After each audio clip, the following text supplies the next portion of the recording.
हाँ जी बच्चों, good evening to all. आज हम उसी है ना साधारण नाम पद्धति जो चल रही थी अपने यहाँ ना, या रूढ़ नाम पद्धति है ना, जिसको अपन यूँ भी कह सकते हैं ना कि सिंपल नेम सिस्टम या ट्राइवल नेम सिस्टम इंग्लिश में बोलो तो आप है ना। अब देखो उसी को आगे कंटिन्यू करते हैं अपन है ना। देखिए उसी को आगे कंटिन्यू करते हैं अपन है ना। देखिए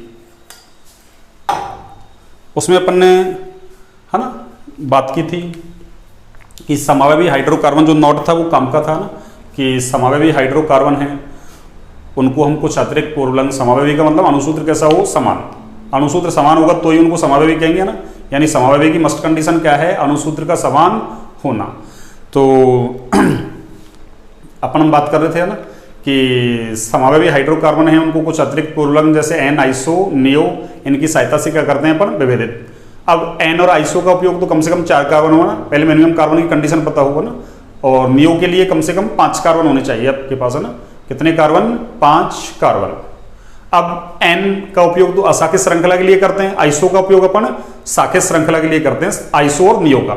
एन क्या होता है, आइसो क्या होता है, नियो क्या होता है, ये सारी बातें हमने कर ली थी है ना। एन अशाखित श्रृंखला हो, कम से कम 4 कार्बन हो, और तो एन लगा देंगे ना, और कम से कम 4 कार्बन हो है ना। शाखे तो, लेकिन शाखित यानी शाखा का होनी चाहिए सेकंड कार्बन पर है ना, एक मैथिल ग्रुप होना चाहिए ना कि एथिल प्रोपिल वगैरह ना, केवल क्या हो, मैथिल ग्रुप। तो उसके नाम के आगे क्या लगा देंगे अपन, आइसो है ना। और नियो के लिए वही मिनिमम कार्बन तो 5 होने चाहिए, और जो सेकंड कार्बन है उस पर कितने मैथिल ग्रुप होने चाहिए, 2 है ना। नंबरिंग अपन है ना लेफ्ट से भी कर सकते हैं, राइट से भी कर सकते हैं, कोई दिक्कत नहीं है। अभी देखो उसको आगे अपन है ना प्रोसीड करते हैं ना। तो देखिए मैंने कहा था ना 4 कार्बन से जाके ब्रांचिंग स्टार्ट हो रही है, 3 तक तो कोई दिक्कत नहीं है ना। अरे मेथेन, एथेन, प्रोपेन में तो अपन को एन वगैरह लगाने की जरूरत नहीं है। तो ब्यूटेन से है ना ब्रांचिंग स्टार्ट होगी, इसलिए हम वहां से एन, आइसो, नियो वगैरह लगाना स्टार्ट करेंगे ना। अब देखो मैं एक क्वेश्चन लेता हूँ ना, क्या लेता हूँ मैं, एक क्वेश्चन है ना। देखो क्वेश्चन क्या है ना। तो एन बराबर अगर 4 लेते हैं अपन है ना, एन बराबर 4, तो ये क्या बनेगा आपकी C4H10। एन का मान यदि आप 4 लोगे तो एल्केन क्या बन जाएगा आपका C4H10। और देखो C4H10 का नाम हमको पता है ना, इसका नाम क्या है, इसका नाम है आपके ब्यूटेन। भाई कुल कार्बन कितने हैं, 4, तो क्या लिखेंगे हम, ब्यूट, और आगे उसमें क्या जोड़ते हैं, एन, तो क्या बन गया ये ब्यूटेन। अब देखिए ब्यूटेन के आगे है ना कितने समावयवी बन सकते हैं ना। देखिए क्या कर सकते हैं अपन, भाई 4 कार्बन तो एक बार तो है ना चारों कार्बनों को एक सीधी श्रृंखला में जोड़ देते हैं, अशाखित श्रृंखला में। तो देखिए क्या बनेगा, CH3, CH2 और ये CH2 और ये आपके क्या हो जाएगा CH3। एक बार मैं ऐसा कर देता हूं, 3 कार्बन तो एक है ना सीधी श्रृंखला में जोड़ देता हूं इस तरीके से है ना, और एक मैं ब्रांचिंग कर देता हूं। तो एक पॉसिबिलिटी ये है ना, तो कितनी पॉसिबिलिटी है यहां बच्चों, 2। अब देखिए अणुसूत्र दोनों का समान है, C4H10, C4H10, तो उसका नाम क्या होगा, देखो श्रृंखला अशाखित है और अपन ने क्या कहा कम से कम 4 कार्बन हो, श्रृंखला कैसी हो, अशाखित, तो नाम के आगे क्या लगाते हैं, N। तो इसका नाम क्या हो जाएगा, N ब्यूटेन। इसका नाम क्या होगा, N ब्यूटेन। इसका नाम देखिए आप, सेकंड कार्बन पर क्या आ रहा है, एक मैथिल समूह ना, ये फर्स्ट, ये सेकंड और ये थर्ड।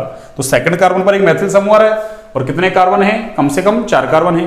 तो नाम के आगे क्या लगाएंगे अपन, आइसो। तो इसका नाम हो गया आपके आइसो, और वही कुल कार्बन है इसलिए कुल कार्बन 4 है इसलिए ब्यूट, और उसमें क्या जोड़ेंगे, एन। तो नाम क्या हो गया, आइसो ब्यूटेन। यानी ब्यूटेन के 2 समावयवी बना दिए अपन ने, एक एन ब्यूटेन, दूसरा आइसो ब्यूटेन। इस तरीके से आपको ना बनाने आने चाहिए ना समावयवी।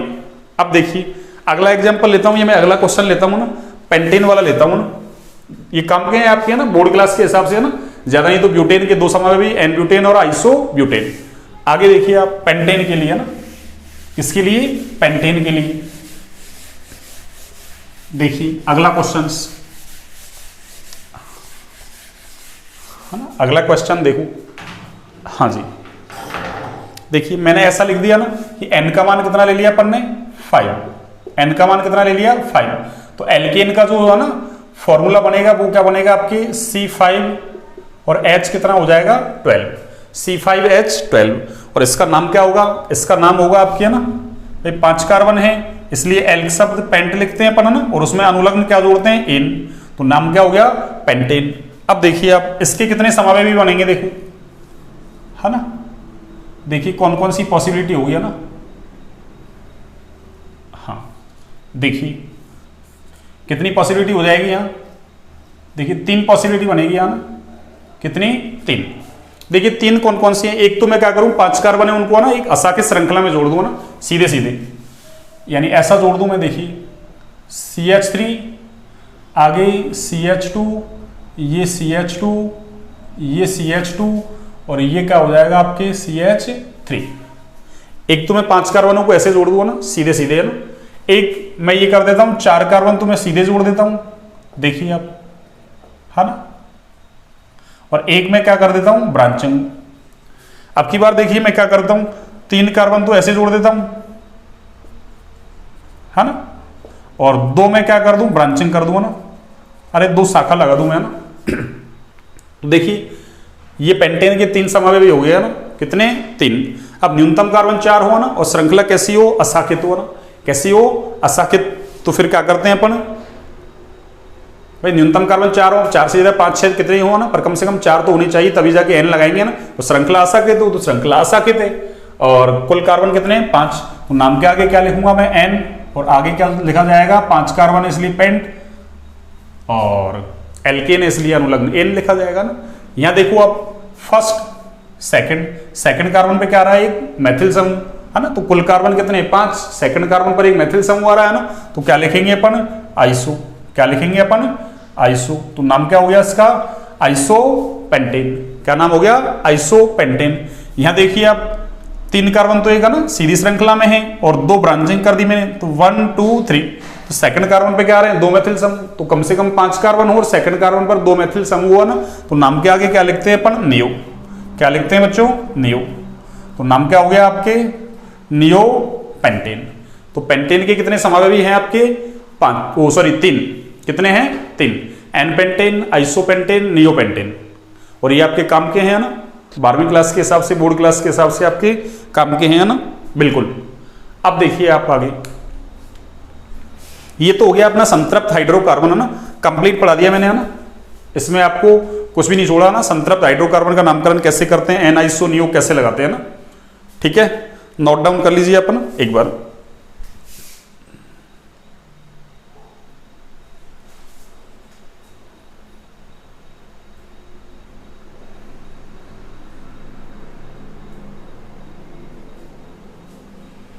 हाँ जी, नोट डाउन कर लिया आपने।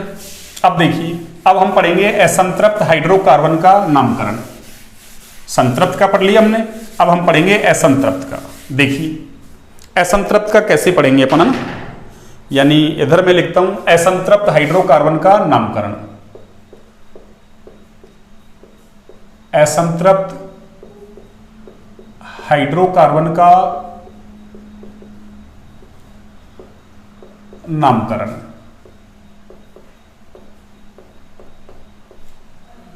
देखिए असंतृप्त हाइड्रोकार्बन का नामकरण कैसे करेंगे अपन, है ना, यानी असंतृप्त का मतलब क्या है, संतृप्त का मतलब तो मैंने क्या कहा था कि भाई ऐसे है ना कंपाउंड जिनमें कार्बन कार्बन के बीच केवल कार्बन कार्बन, ना कि है ना कार्बन और किसी अदर परमाणु के बीच तो डबल या ट्रिपल हो सकता है, फिर भी संतृप्त होगा वो, है ना, लेकिन कार्बन कार्बन के बीच सारे परमाणु कैसे हो सिंगल, तो उसको संतृप्त कंपाउंड है ना, यौगिक कहते हैं अपन, है ना। और अगर एक भी डबल या ट्रिपल आ गया तो उसको असंतृप्त कहेंगे अपन, है ना। इसका मतलब असंतृप्त हाइड्रोकार्बन के अंदर 2 केस हो जाएंगे आपके, है ना, एक तो डबल बॉन्ड वाला, एक ट्रिपल बॉन्ड वाला, है ना।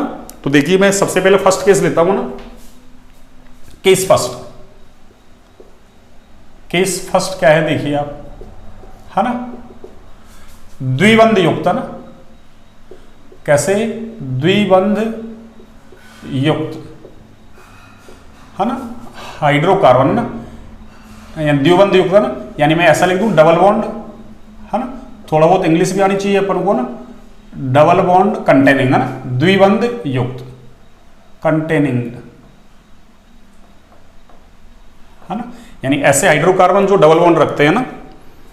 तो देखो उनके लिए सामान्य सूत्र की बात करें अपन, है ना, पहले तो किसकी बात करें कि इनका सामान्य सूत्र क्या होगा डबल बॉन्ड वालों का, ना, तो इनका सामान्य सूत्र है देखो, है ना, डबल बॉन्ड वालों का सामान्य सूत्र क्या है ना, सामान्य सूत्र है आपकी CnH2n, क्या है CnH2n। क्यों, डबल बॉन्ड के लिए कम से कम 2 कार्बन चाहिए आपके, ना, कितने कार्बन चाहिए 2, तो यहाँ n का मान है ना, जैसे एल्केन में 1 से स्टार्ट किया था ना, ऐसे यहाँ 1 से स्टार्ट नहीं होगा, n का मान कम से कम कितना होगा 2, तो 2 3 4 डैश डैश डैश, है ना, कोई पूर्णांक संख्या हो सकती है ना, n का मान। इसका सामान्य नाम क्या दिया जाएगा, देखो भाई डबल बॉन्ड वाले हैं ना, उनका सामान्य नाम क्या देंगे ना, यानी डबल बॉन्ड कंटेनिंग वाले है ना, यानी द्विबंध युक्त जो हाइड्रोकार्बन है ना, द्विबंध युक्त हाइड्रोकार्बन, उनका सामान्य नाम कैसे देंगे ना। तो देखिए सामान्य नाम देंगे अपन है ना, उनका सामान्य नाम है एल्काइलिन।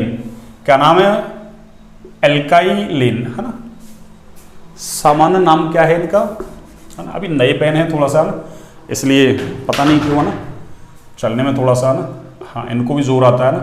एल्क, वही एल्क तो वहां भी था ना, और यहाँ क्या जोड़ना है अपन को, YLENE है ना।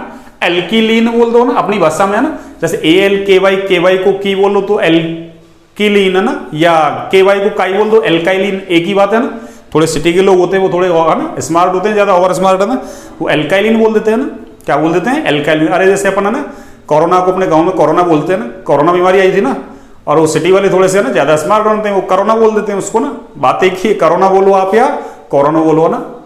देखिए एल्काइलिन, इसका मतलब क्या हुआ, एल्क तो वही पीछे कार्बन था ना, एल्क कार्बन की संख्या के आधार पर लिखते हैं अपन है ना, एक कार्बन के लिए मैथ, 2 के लिए एथ, 3 के लिए प्रोप, 4 के लिए ब्यूट, 5 के लिए पेंट, और वहां अपन एन जोड़ते थे अनुलग्न। ऐसे यहाँ पे क्या जोड़ रहे हैं अपन, यहाँ पे जोड़ रहे हैं अपन इलीन है ना। क्या जोड़ रहे हैं, इलीन, YLENE इलीन। तो नाम क्या हो गया, एल्काइलिन या एल्कीलिन। देखिए जैसे मैं है ना एग्जांपल दूं आपके लिए, सबसे पहले n का मान कितना रखूंगा, देखिए आप n का मान कितना रखेंगे अपन, कम से कम 2 है ना। n का मान कम से कम कितना रखेंगे अपन, 2। तो n का मान 2, तो देखो यहां पे रखो 2, तो कितना हो जाएगा C2, और 2 दूनी 4 है ना, C2H4, ये क्या बन जाएगा, C2H4। ऐसे n का मान यदि आप 3 रखें तो ये क्या हो जाएगा, C3, और H क्या हो जाएगा, 6। ऐसे देखो आप n का मान कितना रख दो, 4, तो इसका नाम क्या हो जाएगा, C4H8, C4H8। ऐसे आप 4 रख दो, 4 तो रख ही दिया ना, 5 रखोगे n का मान तो C5, तो इसका मतलब C5H10, यानी CnH2n, यानी H डबल करने कार्बन के ना। अब देखिए इसका नाम कैसे देंगे, सिंपल नाम है, देखो कैसे देंगे। देखिए अब यहाँ कुल कार्बन कितने दिख रहे हैं आपको, देखो इनकी मैं स्ट्रक्चर बना दूं एक बार ना, C2H4 की स्ट्रक्चर बनाना चाहो ना आप, तो देखो इसकी स्ट्रक्चर ऐसे है ना, इसको ओपन करके लिखे अपन है ना, तो ओपन करके ऐसे लिखेंगे, देखो हाँ, देखो इसको ओपन करके ऐसे लिखेंगे अपन है ना, CH2 डबल बॉन्ड CH2, इसको ओपन करके ऐसे लिखा जाएगा CH2 डबल बॉन्ड CH2।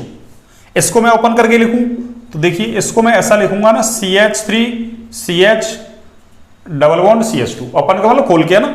इसको मैं लिखूं तो देखिए इसको मैं ऐसा लिख सकता हूं, देखिए CH3 CH2 CH और ये डबल बॉन्ड CH2 है ना। एक तो मैं इसको ऐसा लिख सकता हूं, देखो डबल बॉन्ड को मैंने यहां लगा दिया ना कॉर्नर पे। एक बार मैं इसको ऐसा भी लिख सकता हूं, देखिए CH3 CH डबल बॉन्ड और ये CH3, देखिए है ना। इसको ऐसा भी लिख सकता हूं मैं, ऐसे देखो ये C5H10, इसको मैं ऐसा लिख दूंगा, देखो CH3 CH2, ये CH2 ये CH और ये डबल बॉन्ड CH2 है ना। एक बार इसको देखो ऐसा भी लिख लो आप, CH3 CH2 ये CH डबल बॉन्ड CH और ये CH3। देखिए इनमें मैंने 2 कंडीशन लिख दिया ना। इसको मैं ओपन करके लिखूंगा, खोल के लिखूंगा ना, तो देखिए इसका नाम क्या है, पहले नाम दो आप है ना। नाम कैसे देंगे, देखो 2 कार्बन है और 2 कार्बन के लिए एल्क शब्द पीछे से पढ़ के आ रहे हैं अपन, एथ लिखा जाता है। क्या लिखा जाता है, एथ। तो मैंने क्या लिख दिया, एथ, और उसमें जोड़ेंगे क्या अपन, इलीन, तो इसमें जोड़ दो आप एथ में इलीन, तो क्या हो गया, इसका नाम हो गया एथिलीन। हिंदी में लिखो आप तो ऐसा लिख सकते हो ना, एथिलीन। क्या हो गया ये, एथिलीन। आगे देखो कुल कार्बन कितने, 3 के लिए एल्क शब्द क्या लिखा जाता है, प्रोप, और उसमें क्या जोड़ेंगे, वही इलीन, तो नाम क्या हो गया, प्रोपीलीन। क्या नाम हो गया, प्रोपीलीन। यानी मैं ऐसा लिख सकता हूं यहां से प्रोपीलीन, ये लो। अब देखिए कुल कार्बन कितने, 4 के लिए है ना एल्क शब्द क्या लिखा जाता है, ब्यूट। क्या लिखा जाता है, ब्यूट, हो गया। आगे देखो डबल बॉन्ड है तो क्या लिखूंगा मैं, एलीन, तो नाम क्या हो गया, ब्यूटीलीन। ऐसे देखो यहां भी कुल कार्बन कितने हैं आपके, 4, कितने हैं कुल कार्बन? 4। तो ब्यूट लिख दिया मैंने, और उसमें जोड़ेंगे क्या अपन? इलीन। क्या जोड़ेंगे? इलीन। तो नाम क्या हो गया? ब्यूटीलीन। ये भी क्या है? ब्यूटीलीन। वो भी क्या है? ब्यूटीलीन। पर क्या एक जैसा दिख रहा है क्या? देखो डबल बॉन्ड यहाँ पे, तो यहाँ ना कॉर्नर पे आ रहा है ना, यहाँ कॉर्नर पे नहीं आ रहा, बीच में आ रहा है ना। तो वो एक कंडीशन आ गई है ना, जो अपन ने एल्केन में लिखा था, संतृप्त हाइड्रोकार्बन के अंदर लिखा था ना, कि संतृप्त हाइड्रोकार्बनों को पैतृक नाम एक जैसे होने की वजह से ना, तो पैतृक नाम देखो ब्यूटीलीन, ब्यूटीलीन एक जैसा है ना, तो उनको कुछ अतिरिक्त पूर्वलग्न NiSO की सहायता से विभेदित करते थे ना। लेकिन डबल बॉन्ड वालों को अपन है ना NiSO की सहायता से नहीं करते ना, इनको ऐसे करते हैं अपन है ना। जैसे देखो डबल बॉन्ड इधर से आ रहा है ना, जैसे अरे IUPAC में नंबरिंग करते हैं अपन, IUPAC में नंबरिंग करते हैं, नंबरिंग किधर से करते हैं? जिधर से क्रियात्मक समूह, बहुबंध और ना प्रतिस्थापी को क्या मिले? न्यूनतम अंक मिले, उधर से करते थे ना। तो वो यहाँ भी सेम ही करना है ना, बस वहां अपन है ना ऐसे आरविक अंकों से कर देते हैं, 1 2 3 4 5 6, या अल्फा बीटा गामा ना इस तरीके से करेंगे अपन। तो देखो डबल बॉन्ड यहां लिखता हूं मैं अलग पेन से ना, देखो डबल बॉन्ड है ना, इधर से स्टार्ट हो रहा है ना, तो जैसे 1 नंबर वाले को अल्फा बोल दिया, अगला क्या है? बीटा, फिर गामा, इस तरीके से चलेगा। यहां इधर से दे लो या इधर से दे लो, बात एक ही है ना। तो देखो अल्फा, ये बीटा, इधर से दोगे तो भी अल्फा और बीटा। तो देखो जहां से डबल बॉन्ड स्टार्ट होता है ना, उसी को तो मानते हैं अपन। अरे जहां से डबल बॉन्ड स्टार्ट होता है ना, जैसे अगर 1 नंबर पे आ रहा है तो अपना आ गया ना, जैसे 1 लिखते थे, 2 आ रहा है तो 2 लिखते थे। तो यहाँ डबल बॉन्ड कहां से स्टार्ट हो रहा है? अल्फा से स्टार्ट हो रहा है ना। अरे अल्फा बीटा के बीच आ रहा है, वहां जैसे 1 2 के बीच, 3 4 के बीच ऐसे आता था, तो न्यूनतम पोजीशन देते थे अपन ना, मिनिमम वाली। जैसे 3 4 के बीच आ रहा है, 3 पे मानते थे। तो यहाँ भी क्या हो गया? जैसे 1 और 2 का मतलब 1 पे, 1 का मतलब अल्फा है, तो इसका नाम क्या हो जाएगा? अल्फा ब्यूटीलीन। इसका नाम क्या हो जाएगा? अल्फा ब्यूटीलीन। और इसका क्या हो जाएगा? बीटा से स्टार्ट हो रहा है, तो इसका नाम क्या होगा? बीटा ब्यूटीलीन। इसका नाम क्या हो जाएगा? बीटा ब्यूटीलीन। तो ऐसे नाम देते हैं ना, अल्फा बीटा गामा। तो ये अल्फा ब्यूटीलीन है, वो बीटा ब्यूटीलीन है ना। जैसे मैंने है ना, जो बच्चे है ना अपने स्कूल्स वाले हैं वो देख रहे हो ना, तो ये मैंने बताए नहीं थे ना उस समय ना आपको, वही 12th क्लास के हिसाब से कोई जरूरी नहीं है ना, लेकिन फिर भी अगर सीखना चाहें सीख सकते हैं अपन, इतना ज्यादा कोई विशेष इंपॉर्टेंट नहीं है। लेकिन हाँ, ये एथिलीन प्रोपिलीन वगैरह छोटे मोटे तो आने चाहिए आपको ना, वो सेम ही नाम है। आगे देखो इसका नाम देना चाहें अपन वही, तो इसका नाम क्या है? देखिए आप, है ना 5 कार्बन है कुल, तो 5 के लिए तो हम क्या लिखते हैं? पेंट। और वही उसमें जोड़ेंगे क्या अपन? इलीन। क्या जोड़ेंगे इसमें? इलीन। तो नाम क्या हो गया? पेंटीलीन। ऐसे इसको भी देखो आप, कुल कार्बन कितने हैं? 5, तो क्या लिखेंगे? पेंट। और उसमें क्या जोड़ेंगे? वही इलीन। तो नाम क्या हो गया? पेंटीलीन। इसका मतलब अरे इसका और इसका अनुसूत्र, इसका अनुसूत्र कैसा था? समान। इसका और इसका समान था C4H8, इसका और इसका समान है C5H10। अनुसूत्र समान हो समावयवी कहलाते हैं। इसका मतलब अल्फा ब्यूटीलीन और बीटा ब्यूटीलीन है, ये कैसे हैं? समावयवी हैं। कैसे हैं ये? समावयवी। तो यहां क्या लिखेंगे अपन? इसका वही नंबरिंग करोगे आप, तो अल्फा ये क्या है? बीटा। यहां देखो आप, अल्फा ये बीटा, तो यहां तो अल्फा पे आ रहा है, तो इसका नाम क्या हो जाएगा? Alpha pentylene. और इसका नाम क्या हो जाएगा आपके? Beta pentylene. इस तरीके से हम नाम करते हैं ना, किसका? डबल बॉन्ड वालों का ना, द्विबंध युक्त हाइड्रोकार्बन है उनका नामकरण इस तरीके से करते हैं, कोई दिक्कत नहीं है। वहां एल प्लस एन जोड़ते हैं, यहाँ एल प्लस इलीन। एल कार्बन की संख्या के आधार पर लिखा जाता है। एल किसके आधार पर लिखा जाता है बच्चों? अरे कार्बन की संख्या के आधार पर लिखा जाता है ना। आगे की बात करते हैं, देखिए आप ना, आगे की बात देखिए।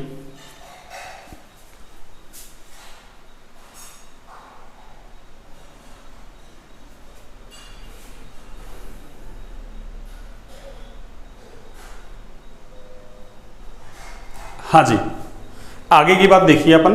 द्विबंध युक्त हो गया फर्स्ट केस, यानी है ना डबल बॉन्ड कंटेनिंग।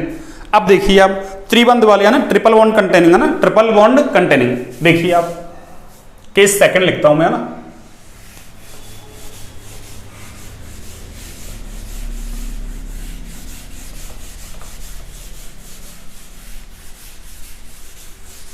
हाँ जी,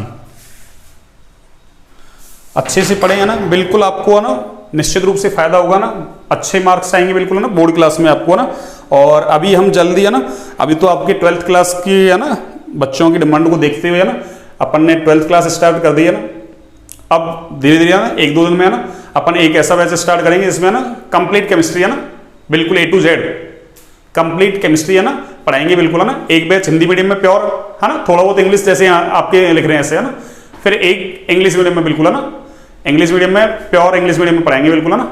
2 बैच स्टार्ट करेंगे, वो नीट जेई है ना, आप कोई सा भी कॉम्पिटिशन एग्जाम दो ना जिसमें केमिस्ट्री आएगी है ना, सब कुछ आपका ना कंप्लीट हो जाएगा बिल्कुल है ना।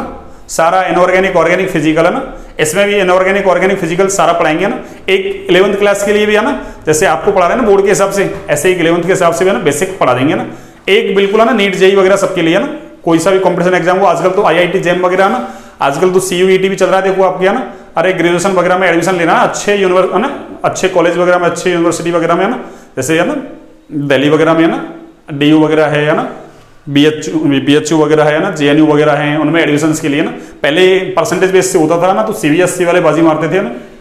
आजकल वो परसेंटेज बेस को हटा दिया ना, और उसमें है ना आपके एग्जाम कर दिया, मतलब ना CUET, उसको आप क्वालिफाई करो, चाहे आपकी 12th क्लास में कितनी परसेंट है, कोई दिक्कत नहीं है ना। चाहे मान लो एक की 99 है, आपकी 80 है ना, आपने उसको क्वालिफाई कर लिया ना एग्जाम को, तो आपका एडमिशन हो जाएगा ना, 99 वाला रह जाएगा, है ना। और भी बहुत सारे एग्जाम है ना, सबके लिए फायदेमंद है ना, मतलब एग्रीकल्चर वाले हैं उनके लिए विशेष कर ना, आपकी है ना नीट जेई सबके लिए है ना। अभी तो अपन 12th क्लास के लिए बना रहे हैं, उसके है ना सिलेबस को ध्यान में रखते हुए ना, NCERT वाले सिलेबस को ध्यान में रखते हुए इसको बना रहे हैं ना, ठीक है। आगे देखो, और आपको अच्छा लगे ना तो आगे और बच्चों को ना, अपने जो जानकार बच्चे हैं उनको शेयर करें ना, जिससे है ना अरे एक कॉन्फिडेंस आएगा ना मुझे भी, ठीक है ना भाई। आपको अच्छा लगे तो करना है ना, अच्छा नहीं लगे तो कोई बात नहीं है ना, आप अपने घर हैं, मैं मेरे घर हूँ ना, कोई दिक्कत नहीं है। लेकिन हाँ, आप लाइक सब्सक्राइब वगैरह करेंगे ना, तो शेयर वगैरह करेंगे, उससे ना एक कॉन्फिडेंस आएगा ना, जितने ज़्यादा लाइक्स आएंगे ना, सब्सक्राइब वगैरह होंगे ना, तो उससे अपन को भी एक कॉन्फिडेंस आएगा, अपन भी और है ना अच्छा ना प्रयास करेंगे और सुधार करेंगे ना, और बड़ी थोड़ी क्लास लेंगे ना। यूट्यूब वगैरह पे जल्दी लाइव आने वाले हैं अपन, है ना, तो अब आपका साथ चाहिए ना, ठीक है बच्चों। देखिए आगे मैं लिखता हूँ ना case number 3, sorry case number 3 नहीं, केस नंबर 2, केस फर्स्ट हो गया था अपना ना, केस फर्स्ट, ये क्या हो जाएगा आपका केस 2। और केस 2 में क्या होगा देखो आप, त्रिबंध युक्त हाइड्रोकार्बन, कैसे त्रिबंध युक्त हाइड्रोकार्बन, त्रिबंध युक्त हाइड्रोकार्बन, इसको लिखना चाहें तो अपन ट्रिपल बॉन्ड कंटेनिंग है ना, ट्रिपल TRIPLE है ना, ट्रिपल बॉन्ड कंटेनिंग,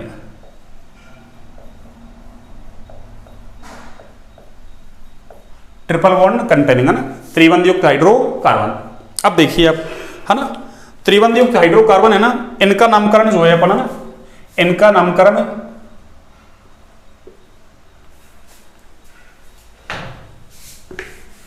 हाँ जी, देखिए इनका जो नामकरण है ना,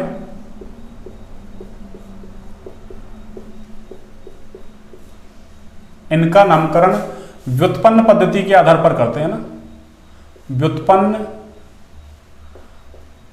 पद्धति के आधार पर करते हैं, है। त्रिबंध युक्त जो हाइड्रोकार्बन है आपके, उनका नामकरण किसके आधार पर करते हैं अपन, है ना, व्युत्पन्न पद्धति के आधार पर करते हैं ना।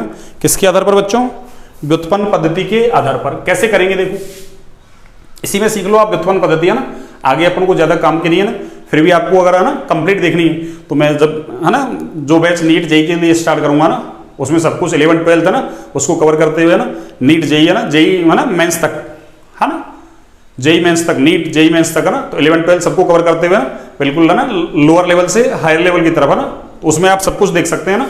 तो अभी तो अपन है ना 12th क्लास को ध्यान में रखते हुए है ना काम कर रहे हैं ना। तो मैं एक नाम देता हूं, देखो इसमें है ना, देखिए आप एग्जाम्पल फर्स्ट,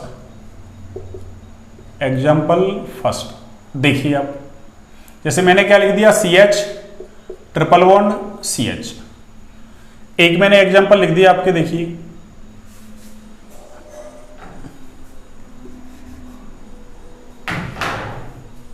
एक एग्जाम्पल है आपके CH3C ट्रिपल बॉन्ड CH। एक और लिख देता हूं मैं, है ना, इतना ही अपन को याद करना, ठीक है ना। हाँ, और उसमें भी अपन को तो ना, अरे ये फर्स्ट वाला ना ये याद हो ना डायरेक्ट, क्यों ये अपने काम आ जाएगा ना। तो देखो इसका नाम दे रखा है क्या है, एसिटिलीन। इसका नाम क्या है, एसिटिलीन, है ना। इसका नाम क्या है, एसिटिलीन।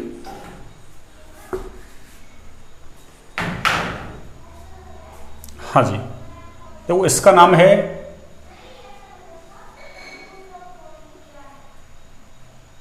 एसिटिलीन। एसीटिलीन, इसका नाम क्या है? एसीटिलीन। और इंग्लिश में लिखना चाहो आप तो एसीटिलीन है ना, ACETYLENE, एसीटिलीन। अब देखो व्युत्पन्न नाम पद्धति में क्या होता है ना कि जो कुछ कंपाउंड होते हैं ना उनको मूल कंपाउंड मान लेते हैं ना, बाकी के यौगिकों को उनसे बना हुआ मानते हैं ना। जैसे देखो आप कि C ट्रिपल बॉन्ड C के लिए है ना, मतलब वैसे CH ट्रिपल बॉन्ड CH का नाम क्या है? एसिटिलीन। क्या नाम है इसका? एसिटिलीन। तो ये एसिटिलीन मूल कंपाउंड मान रखा है ना। तो देखो मैं यहां से एक H को हटा दूं, इस वाले H को हटा दूंगा ना, और उसकी जगह मैंने एक CH3 लगा दिया ना। क्या लगा दिया? एक CH3। तो देखो इसके लिए तो क्या लिखा जाएगा व्युत्पन्न नाम पद्धति में? एसिटिलीन। क्यों? C ट्रिपल बॉन्ड C के लिए क्या लिखते हैं? एसिटिलीन। और उसमें एक क्या आ गया? मैथिल ग्रुप आ गया, CH3। CH3 का नाम क्या है? मैथिल। तो नाम क्या हो जाएगा इसका? मैथिल। और आगे एसिटिलीन, इसका नाम क्या हो जाएगा? मैथिल एसिटिलीन। ऐसे देखो यहां वही C ट्रिपल बॉन्ड C आ रहा है, इसके लिए तो क्या लिखा जाएगा? तो यही तो कहा था अपन ने, अरे व्युत्पन्न पद्धति के आधार पर देते हैं। व्युत्पन्न का मतलब भाई इसी से मैं एक H को हटा दूं, एक मैथिल ग्रुप लगा दूं, तो ये बन गया। तो इसका नाम क्या होगा? ये तो एसिटिलीन है ही है, और इसके आगे क्या जुड़ गया? मैथिल। तो नाम क्या हो गया? मैथिल एसिटिलीन। ऐसे देखो यहां C ट्रिपल बॉन्ड C, इसको तो क्या मानेंगे अपन? एसिटिलीन। और इधर भी मैथिल, इधर भी मैथिल, तो दो मैथिल है ना, दो ग्रुप एक जैसे होते हैं उनके लिए अपन क्या लिखते हैं? डाई। कौन सा शब्द लिखते हैं? डाई। केमिस्ट्री में दो ग्रुप एक जैसे होते हैं उनके लिए डाई, तीन है तो ट्राई, चार है तो टेट्रा, पांच है तो पेंटा ना, छह है तो हेक्सा, इस तरीके से लिखते हैं अपन ना। तो दोनों एक जैसे हैं इसलिए डाई। और CH3 का नाम क्या है? मैथिल। तो नाम क्या हुआ? डाई मैथिल। और आगे एसिटिलीन, डाई मैथिल एसिटिलीन। ऐसे आपको नाम याद रखने हैं ना, कि व्युत्पन्न नाम ऐसे है ना, किसी भी तरीके से दे दे तो ऐसा आप कर सकते हैं। एक देखिए इसका नाम मैथिल एसिटिलीन है ना, इसका नाम याद रखना चाहें तो रखें, नहीं कोई जरूरी नहीं है ना। 12वीं क्लास के हिसाब से इसका नाम क्या है? एलाइलिन। इसका नाम क्या है? एलाइलिन। क्या नाम है इसका? एलाइलिन। इस तरीके से आपके ना द्विबंध युक्त हाइड्रोकार्बन हो गए, त्रिबंध युक्त हाइड्रोकार्बन हो गए, है ना, कंप्लीट करवा दिया मैंने ना। और सिंगल बॉन्ड वाले हो ही गया। तो हमने नामकरण में ना संरचना के आधार पर जो नामकरण थे उसमें अपन ने हाइड्रोकार्बन का नामकरण सीख लिया कंप्लीट, है ना। संतृप्त वाला और असंतृप्त वाला। संतृप्त में एल्कीन आ रहा था, असंतृप्त में एल्कीन और एल्काइन आ रहा था। ये सारी बातें हमने कर ली। अब हमारा टारगेट क्या है? हाइड्रोकार्बन व्युत्पन्नों का नामकरण कैसे दें, ये ही इंपॉर्टेंट है ना। अब तक का जो पढ़ा है उसमें तो कोई ज्यादा इंपॉर्टेंट नहीं है ना, जैसे इसको याद रख लो, है ना। और छोटे छोटे उसमें तो कोई दिक्कत नहीं थी। एल्क में एन जोड़ दो, उसमें एल्क में एलिन जोड़ दो, CnH2n+2, ये तो सामान्य सूत्र आप ना पहले से जानते हैं ना। और उसका CnH2n है ना। जो बच्चे पहली बार देख रहे हैं भैया ना, क्यों कई बच्चे पढ़ते नहीं है 11वीं क्लास में, बिल्कुल ही है ना, लापरवाही करते हैं बहुत है ना। तो वो बच्चे भी थोड़ा सा देखें ना। तो मैं जो बता रहा हूँ काम का, जैसे मान लो ये दो काम के नहीं है ना, 12वीं क्लास के हिसाब से एक काम का है। अब ये याद कैसे होंगे आपको ना, एक दिन में याद होने वाले नहीं है ना। इनको रफ में प्रैक्टिस करो। ऐसे लिखो ना, CH ट्रिपल बॉन्ड CH, नाम क्या है? एसिटिलीन। अब दो चार बार उसको पढ़ो ना, जैसे हफ्ता क्या कहते हैं अपन, एसिटिलीन एसिटिलीन, स्ट्रक्चर तो याद होनी चाहिए आपको ना। फिर धीरे धीरे धीरे धीरे ना, आदमी भूलता तो है, फिर दो चार दिन बाद फिर आपको ना ध्यान आ गया, फिर लिख लिया। तो ऐसे करते करते है ना वो एक परमानेंट मेमोरी में चला जाएगा ना। दो चार बार ऐसे किया आपने तो है ना, हर कोई चीज परमानेंट मेमोरी में चली जाएगी ना। हम इतने इंटेलिजेंट नहीं है ना, हम इतने इंटेलिजेंट नहीं है ना। हम तो करत करत अभ्यास वाले हैं ना, जितना अभ्यास करेंगे उतना ही परफेक्ट हो जाएंगे ना। ठीक है, तो देखिए अब हमको क्या पढ़ना है, चलिए देखो ना, यहां तक हो गया। अब कल हम क्लास को कंटिन्यू करेंगे ना, और क्लास को कंटिन्यू करेंगे तो हाइड्रोकार्बन व्युत्पन्नों का नामकरण लेते हुए है ना, उसमें सिस्टम ए पढ़ना है, सिस्टम बी पढ़ना है ना, उसके लिए सारी भूमिका तैयार करेंगे ना। यानी दो क्लासों में अपन ना ऑलमोस्ट साधारण नाम पद्धति को खत्म कर देंगे ना, सिस्टम ए सिस्टम बी। उसके बाद IUPAC की तरफ बढ़ेंगे ना। ठीक है बच्चों, गुड नाइट सभी को।